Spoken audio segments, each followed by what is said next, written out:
تعلیم صحت for all professional medical courses. السلام علیکم. ہوپ سو سب خیریت سے ہوں گے.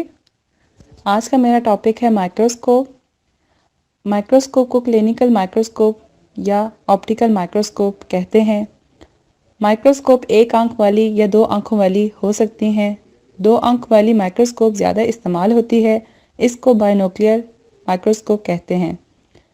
سب سے اوپر دو آئی پیس ہوتے ہیں جن سے آنکھیں لگا کر دیکھا جاتا ہے. نیچے 4 پیس ہوتے ہیں، ان کو آبجیکٹو کہتے ہیں. سب سے پہلے اور سب سے چھوٹا آبجیکٹو سکینر کہلاتا ہے. یہ اشیاء کو 4 گنا بڑا کرتا ہے. دوسرا لو پاور ہوتا ہے، یہ 10 گنا بڑا کرتا ہے. اور تیسرا ہائی پاور ہوتا ہے جو اشیاء کو 40 گنا بڑا کرتا ہے. چھوٹا اور سفید لائن والا آئل امرشن کہلاتا ہے. یہ 100 گنا بڑا کرتا ہے.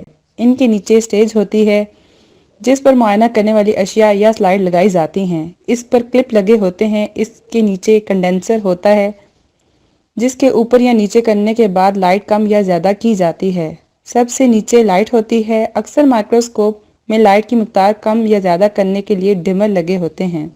مائکروسکوپ میں کسی سلائیڈ کا معائنہ کرتے وقت سب سے پہلے لو پاور میں اشیاء کو فوکس کرنا چاہیے. اس کے بعد دوسرے آبجیکٹو پر جانا چاہیے. اس صورت میں بڑی پاور کو آبجیکٹو سے فوکس کرنے کے لیے صرف فائن ایڈجسٹمنٹ کی ضرورت ہوتی ہے.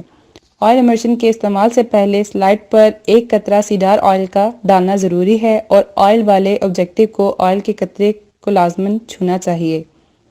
اس کے بعد فائن ایڈجسٹمنٹ سے فوکس کریں. استعمال کے بعد آئل آبجیکٹو کو زائلین سولوشن سے لازمی صاف کریں. شکریہ.